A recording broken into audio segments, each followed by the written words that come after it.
beaucoup de liberté d'ailleurs. Je commence d'abord par la description de qu'est-ce que c'est ce programme. People Stories Past and Present est un programme à base d'archives. Et la grande question, c'est qu'est-ce qu'on veut dire par archive? Est-ce que l'archive, c'est juste l'image noir et blanc? Qui avait été faire un peu le tour d'Afrique, des endroits, des pays, des communautés où on pratiquait cette peinture dite traditionnelle.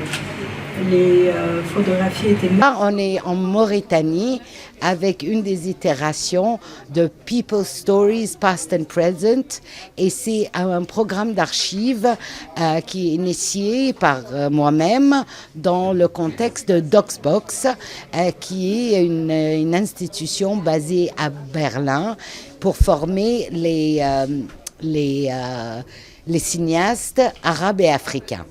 Voilà, l'archive. Pourquoi l'archive? L'archive est essentielle pour réfléchir autour de qu'est-ce qui est notre passé pour pouvoir parler de notre présent.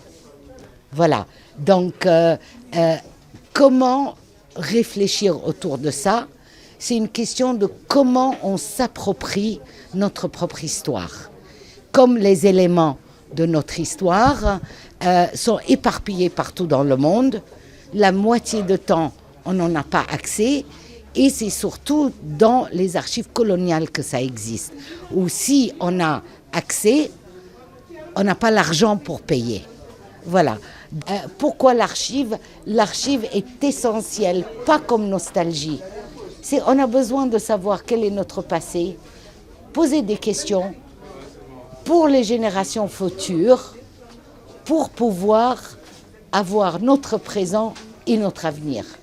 Voilà. Et l'archive n'est pas juste une image noir et blanc. L'archive, c'est l'oralité, c'est le corps, nos danses, nos rituels, nos histoires racontées par notre grand-mère. Tout ça, c'est notre archive à partir de laquelle on peut réapproprier notre histoire. L'Afrique est un continent où le concept d'archive a été presque arraché. Parce que tous nos archives étaient prises par le colonisateur et jamais rendues, jour d'aujourd'hui. Donc aujourd'hui, quand un jeune cinéaste a besoin de faire un film, il est obligé d'aller chez le colonisateur, leur payer, et juste pour vous donner une idée, ça coûte entre 3 et 4 000 euros par minute d'archives pour pouvoir raconter son propre histoire. Ça, c'est inacceptable. Une des plus belles phrases, quand je fais la tournée au Sénégal, c'est les étudiants qui n'ont jamais entendu parler de Laba Sossé. Ils ont 22 ans, 21 ans. Et ils voient le film, moi je pense qu'ils sont contents, ils sont heureux. Mais Je suis artiste, musicien et surtout réalisateur, voilà, cinéaste. Donc je fais le film sur Laba Sossé qui s'appelle justement El Maestro Laba Sossé.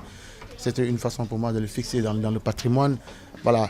Je voulais que Laba Sossé occupe l'espace de par sa carrière, son talent. J'avais l'impression qu'on l'avait fait disparaître. Voilà. Peut-être que c'est dû au hasard, mais moi, étant un peu complotiste, je me suis dit peut-être tout ça a été organisé. Tout. Donc voilà, le Sénégal c'est un pays où la mémoire fait défaut. On a décidé qu'il fallait justement avoir une mémoire uniquement basée sur le religieux, les marabouts, sur la politique. Et rien d'autre n'existe. Donc voilà, là-bas, pour tout ce qu'il a apporté à notre pays, au Sénégal, à la Gambie, à l'Afrique, et surtout voilà, être aussi dans une démarche de transmission pour que les nouvelles générations aussi puissent savoir il y avait quoi avant. Parce que il y avait quoi avant nous permet de nous réconcilier avec notre histoire aussi. Parce que l'homme est ce qu'il a été. Parce que sinon, il ne fuit pas. Voilà. Une archive orale, familiale, complètement oubliée. Et puis finalement, quand je suis cinéaste, productrice sénégalaise, et je suis ici dans le cadre d'un événement qui s'appelle People's Stories. Et je viens présenter un film que j'ai tourné il y a des années, ici en Mauritanie, à Oualata. Ça s'appelle En attendant les hommes et c'est un portrait de femme. Voilà, avec comme portrait de femme. Qu'est-ce qu'il y a de saillant dans ces différents portraits? Mais ce sont des femmes, Hadi, Massouda, Sheisha, que j'ai rencontrées. On est dans un dispositif où nous sommes autour du thé et nous discutons de choses qui intéressent les femmes, mais qui intéressent aussi les hommes. Elle raconte, elle dit ce qu'elles sont. Alors, elles sont mauritaniennes, mais elles sont des individualités avec leur sensibilité, leur manière d'être au monde, leur relation à leur mari, aux autres femmes, tout simplement, très simplement, poétiquement aussi. Ils sont en Walata. Voilà.